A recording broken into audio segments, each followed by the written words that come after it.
فرعون کی بیوی ایمان لے آئی۔ فرعون چیختا اور چلاتا کہ موسیٰ علیہ السلام پر ایمان لے آئے۔ کھاتے میری زمین پر ہیں، رزق میرا کھاتے ہیں، زمین میری پر رہتے ہیں۔ اس نادان کو کیا پتہ میں بھی اللہ کی زمین پر رہتا ہوں، میں اللہ کا کھاتا ہوں، پھر میں اللہ کی نافرمانی کرتا ہوں۔ وہ کہتا تھا یہ زمین میری ہے۔ اللہ تعالیٰ نے جو اس کو عطا کی تھی وہ گھمنڈ میں آ گیا، تکبر میں آ گیا۔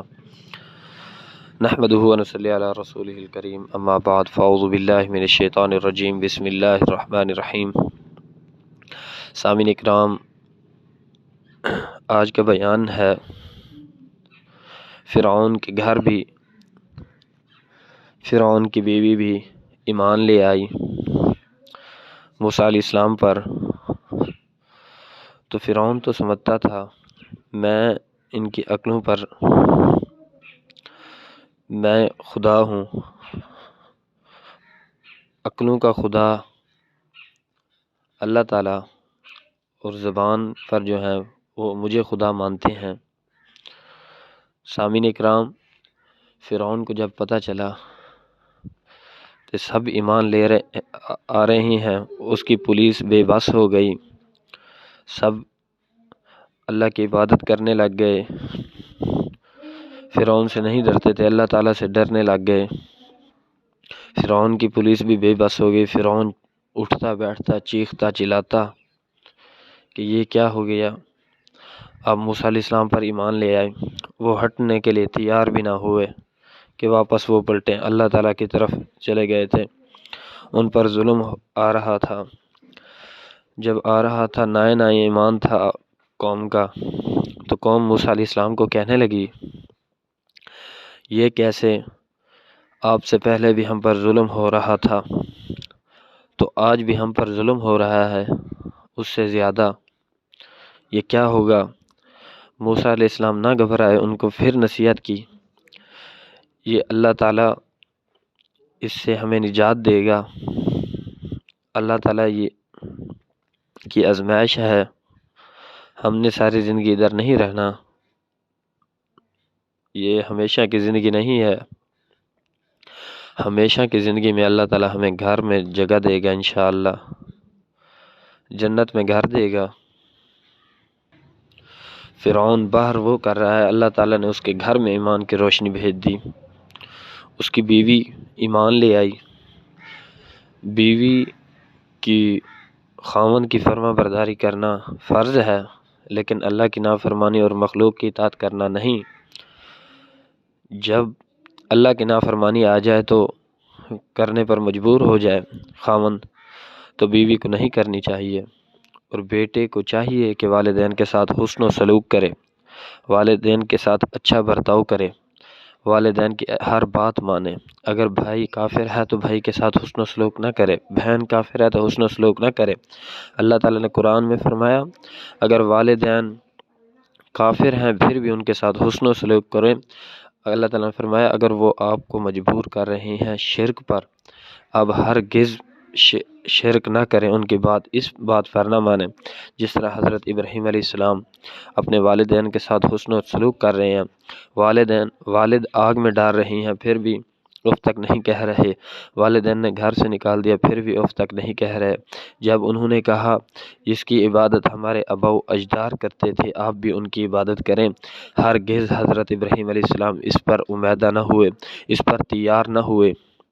سامعین اکرام، آج بھی اسی طرح اگر والدین شرک کرتے ہیں، آپ کو شرک کی دعوت دیتے ہیں کہ آپ یہ شرک کریں، قبروں کو سجدہ کریں، آپ ہمارے ساتھ شرک کریں، ہرگز شرک نہ کریں، اللہ تعالیٰ نے منع فرمایا۔ فرعون کی بیوی اللہ تعالیٰ سے ڈرنے لگ گئی، اے اللہ ان قوم کی وجہ سے مجھ پر عذاب نہ دینا، مجھے معاف فرما، جو کمیاں کوتاہیاں ہو گئی، روتی اور عبادت کرتی۔ اور اس کے بعد اللہ تعالیٰ نے مومنوں کے لیے مثال بنا دیا، ایک اللہ کے نافرمان سرکش کے گھر میں رہ کر ایمان کی طاقت کے ساتھ، ایمان کی جرت کے ساتھ اس نے ایک مثال قائم کر دی۔ سامعین کرام، جب ایمان آ جائے اللہ تعالیٰ کی محبت جس دل میں آ جائے تو اس کو دنیا کی کوئی عذاب آ جائے، دنیا کی کوئی آفت آ جائے، اسے اچھی بھی نہیں لگتی۔ فرعون نے اتنا تک روک دیا کہ میری زمین پر اللہ کا گھر نہ بنایا جائے۔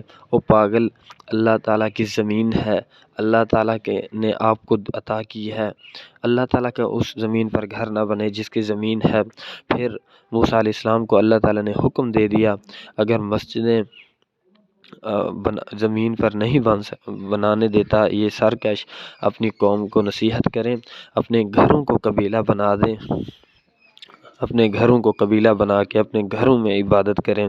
پھر فرعون بے بس ہو گیا۔ فرعون کیسے ہر گھر میں چکر لگاتا، اس کی پولیس بھی بے بس ہو گئی، اتنا کہ وہ اپنے گھروں میں لوگ عبادتیں کرنے لگ گئے، لوگ اللہ کی عبادت کرنے لگ گئے تو فرعون کو اپنی رسوائی نظر آ رہی تھی، اس کو ذلیل ہونا نظر آ رہا تھا۔ موسیٰ علیہ السلام نے کہا آپ دیکھیں گے، آج آپ پر آزمائشیں ہیں، انشاءاللہ آپ دیکھیں گے اللہ تعالیٰ اس سرکش کو آپ کے سامنے ہی ذلیل کرے گا۔ پھر اسی طرح ہوا، اللہ تعالیٰ نے فرعون کو ذلیل کیا، رسوا کیا، دنیا کے لیے، رہتی دنیا کے لیے اس کو نشان عبرت بنا کے رکھ دیا۔ سامعین اکرام، ہر آدمی کو پتہ ہے کہ فرعون کی لاش بھی باہر پڑی ہے، زمین نے قبول نہ کیا، پانی نے قبول نہ کیا۔ یہ آگے پڑھیں گے، آج کا ٹاپک میں اس میں تو نہیں ہے، میں نے بتا دیا کہ فرعون کو اللہ تعالیٰ نے نشان عبرت بنا دیا، جس طرح موسیٰ علیہ السلام نے اپنی قوم کو کہا تھا کہ اللہ تعالیٰ فرعون کو نشان عبرت بنائے گا، اس کو غرق کرے گا، اللہ تعالیٰ نے اسی طرح اس کو غرق کیا تھا۔ لوگ بے فکری کے ساتھ اپنے گھروں میں عبادت کرنے لگ گئے تو فرعون بے بس ہو گیا۔ سامعین کرام، ایمان جب آ جائے تو اللہ تعالیٰ کے ساتھ کون مقابلہ کر سکتا ہے؟ جب فرعون سرکش ہو گیا، اتنا سرکش کہ وہ اپنے آپ کو خدا بنا بیٹھا، تو اس وقت اللہ تعالیٰ پھر بھی چاہتے تھے کہ یہ میری طرف لوٹ آئے، میں اس کے گناہ معاف فرما دوں، اس کو ایک مہلت دوں، ایک موقع دوں کہ میری طرف اتنی سرکشی کی طرف چلا گیا تو اللہ تعالیٰ مہلت دیتے ہیں کہ آ جائے میرا پھر بھی اللہ تعالیٰ اتنا غفور الرحیم ہے، اتنے گناہ کرنے کے بعد، اتنا سرکشی کرنے کے بعد پھر بھی اللہ تعالیٰ ایک مہلت دی اس کو۔ اللہ تعالیٰ نے مہلت دی کہ اس کو کسی طرح نصیحت کی جائے کہ میں اس رزق کا مالک نہیں ہوں، ان ندیوں کا مالک نہیں ہوں۔ پہلے بیان میں نے کر چکا ہوں کہ فرعون کہتا تھا یہ دریائے نیلم کا مالک میں ہوں، زمین کا مالک میں ہوں، کھیتیوں کا مالک میں ہوں۔ اللہ تعالیٰ نے مصر میں قحط دے دی، کسی طرح سے جب قحط آئے گی یہ سمجھ جائے گا کہ رزق کا مالک میں نہیں ہوں، ندیوں کا مالک میں نہیں ہوں۔ جب قحط آئی، اللہ تعالیٰ نے دریائے نیلم، وہ دریا ہے جو سارے مصر کے ندیوں کو، سارے مصر کے زمین، باغات کو، کھیتوں کو پانی دیا کرتا تھا، اللہ تعالیٰ نے زمین کو حکم دیا اس کو چوس لے۔ دریائے نیلم جب سوکھ گیا، پانی ختم ہو گیا، تو پھر لوگ سمجھ گئے کہ رزق کا مالک فرعون نہیں ہے، ندیوں کا مالک فرعون نہیں ہے۔ جب وہ سمجھ گئے تو وہ ایمان لے آئے۔ پھر شیطان اس میں درمیان ہو گیا، لہر ہو گیا۔ شیطان تو اپنا کھلم دشمن شروع سے آ رہا ہے نا۔ اللہ تعالیٰ ہر انسان کو شیطان سے محفوظ فرمائے، آمین۔ تو جب وہ اہل ہو گیا تو کہنے لگا یہ اللہ اکبر، موسیٰ علیہ السلام پر جو ایمان لے ہیں اسی کی نحوست کی وجہ ہے، اسی وجہ سے قحط آ گئی ہے، ورنہ مصر وہ تھا جب قحط آئی تھی یوسف علیہ السلام کے دور میں، یوسف کنعان، بہت سارے بنی اسرائیل اور کتنے ملکوں کو اس نے غلے بھیجے تھے، اسی ملک سے جو چیزیں اگا کرتی تھی وہی ملک اسی ملک سے چلا کرتے تھے۔ جب قحط آئی، اسی ملک میں قحط آ گئی کہ فرعون سمجھ جائے، لیکن اللہ تعالیٰ کے نافرمانی جب آ جائے کیسے وہ سمجھ سکتا ہے؟ فرعون پھر بھی نہ سمجھا۔ اس کی قوم نے فرعون کی قوم نے کہا، یہ موسیٰ علیہ السلام کی قوم پر جو ایمان لے آئے، اسی کی نحوست کی وجہ سے یہ قحط آ چکی ہے، لیکن ان قوم کو یہ پتہ نہیں تھا کہ موسیٰ علیہ السلام جب نہیں تھے، پہلے نبی تھے، جو اس پر ایمان لائے تھے، وہ قحط آئی تھی، لیکن کن کے مقدر میں جہنم ہو، جنہوں نے سرکشی میں اپنے آپ کو سمجھنے کی توفیق نہ دی ہو، سمجھنے کی کوشش بھی نہ کی ہو، اسے ایمان لانا کیسے نصیب ہو سکتا ہے؟ انہوں نے کوشش بھی نہ کی۔ سامعین کرام،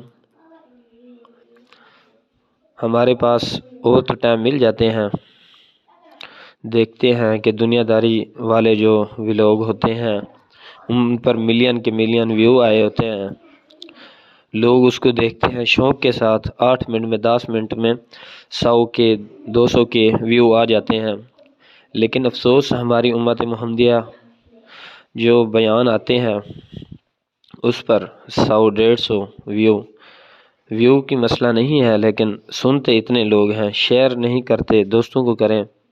یہ میں ادنیٰ سے طالب علم کوشش کرتا ہوں کہ ہمارے سب مسلمان بھائیوں کو انبیاء کرام کے واقعات پتہ چل جائیں۔